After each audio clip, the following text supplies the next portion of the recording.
Colourful असा मोत्यांसारखा साबुदाणा पापड। आज आपण कलरफुल असे साबुदाण्याचे पापड बघणार आहोत, तेही साबुदाणा न भिजवता। शिवाय तुम्हाला वाटीच्या प्रमाणात हे पापड करायचे असतील तरीही भरपूर होतात एका वाटीचेही।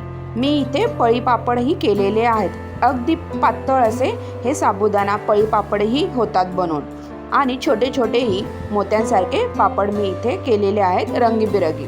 अशा प्रकारे हे पापड साबुदाणा न भिजवता अगदी लवकरात लवकर करून होतात, शिवाय वेळही लागत नाही। इथे मी छोटे रंगीबिरंगी साबुदाणा पापड तळलेले आहेत व इथे काही शेंगदाणे व मिरच्या मी तळून टाकलेल्या आहेत। साबुदाण्याचा चिवडा असतो त्या टाईप मी हा साबुदाणा चिवडा केलेला आहे।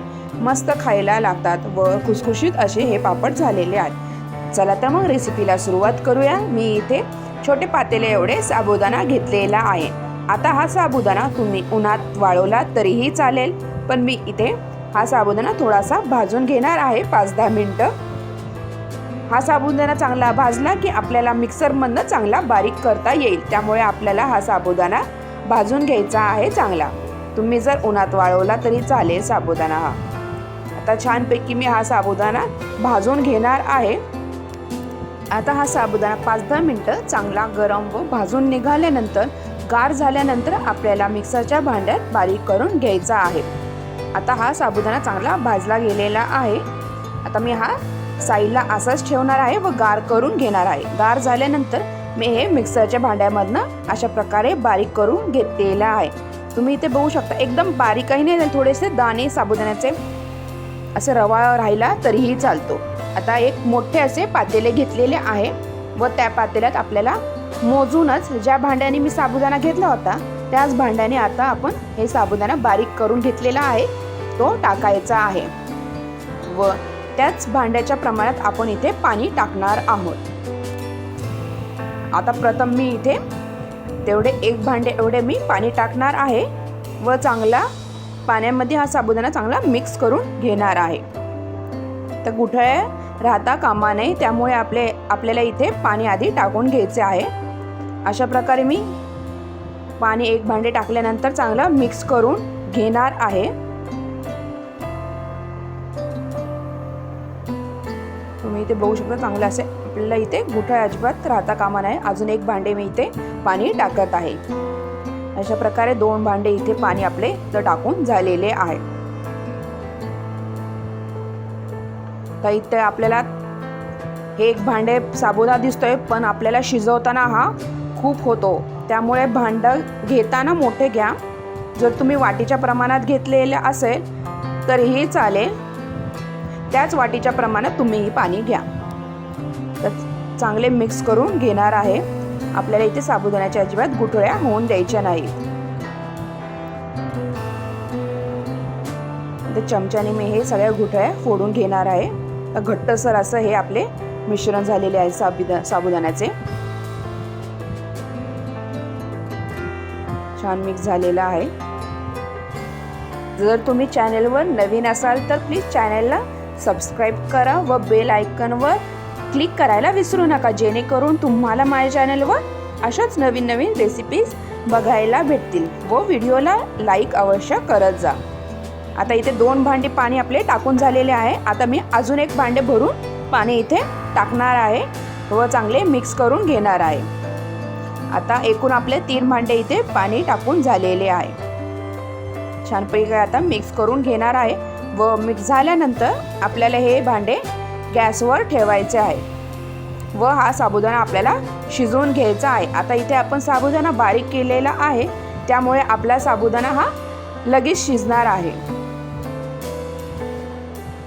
आता असेच भांडे मी हे गॅस चालू करून गॅसची फ्लेम मोठीच ठेवलेली आहे व हा साबुदाणा चांगला असा शिजवणार आहे व इथे आपल्याला अजून पाणी टाकायचे आहे।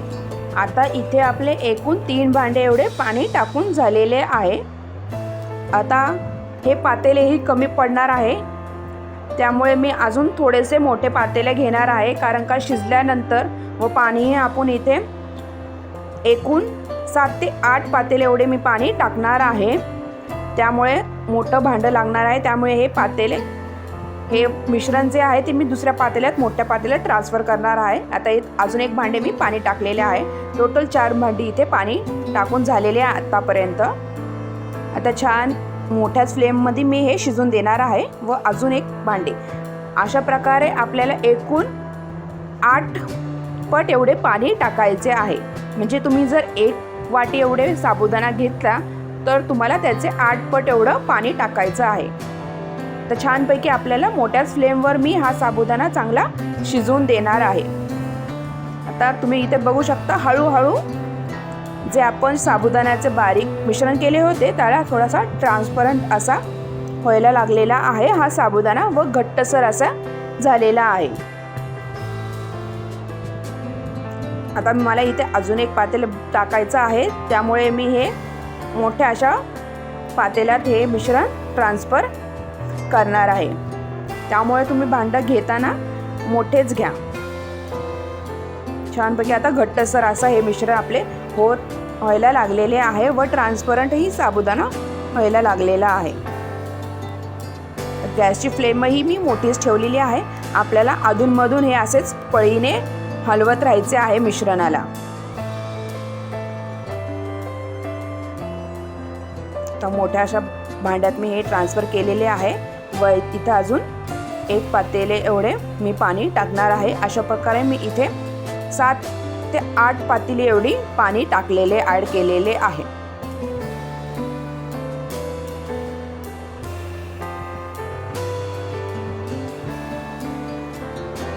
आता तुम्ही हे गॅसवर ठेवताना पळीने अधूनमधून सारखे हलवत राहायचे आहे, नाही तर खाली जे साबुदाण्याचे मिश्रण आहे तसेच खाली चिटकून राहते. त्यामुळे आपल्याला अधूनमधून चांगले हलवायचे आहे हे मिश्रण.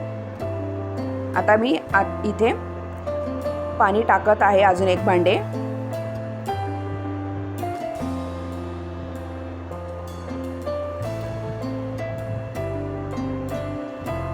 तर छानपैकी आता आपल्याला हे मिक्स करून घ्यायचे आहे. आता इथे आपल्याला चवीनुसार मीठ घालायचे आहे. आता वाळवण्याचे पदार्थ करतोय म्हणलं आपल्याला इथे मीठ थोडेसे कमीच टाकायचे आहे. अशा प्रकारे मीठ टाकल्यानंतर पुन्हा मी हे 5 ते 10 मिनिटं अजून शिजवून देणार आहे. आता आपले हे मिश्रण परफेक्ट झाले आहे की नाही हे ओळखण्यासाठी तुम्ही इथे बघा घट्टसर असे आपले इथं मिश्रण झालेले आहे. आता हे आपले पापड करायला रेडी आहेत. आता मी एका ताटलीमध्ये तुम्हाला हे मिश्रण कसे झाले आहे ते दाखवत आहे. घट्टसर व ट्रान्सपरंट असा हा साबुदाणा झालेला आहे. तर तुम्ही बघू शकता पळीमध्ये. आता मी एका ताटलीत तुम्हाला हे टाकून दाखवते व असं बघा तुम्ही. आता हे आपले पापड करण्यासाठी मिश्रण रेडी झालेले आहे. आता हे थोडेसे आपल्याला गार होऊन द्यायचे आहे, नंतरच आपल्याला हे पापड टाकायचे आहे. आता मी इथे कलरफुल असे पापड करणार आहे, त्यामुळे हे मिश्रण मी 3 भांड्यात सेपरेट वेगवेगळे करणार आहे. वेगवेगळ्या भांड्यात मी हे मिश्रण आधी करून घेणार आहे व इथे मी ह्या भांडी फूड कलर असतो तो थोडा थोडा ॲड करणार आहे. मी इथे हिरवा, नारंगी व पांढरा असे पापड ठेवणार आहे. इथे तुम्ही हिरवा कलर, पांढरा व नारंगी असे केलेले आहेत कलर.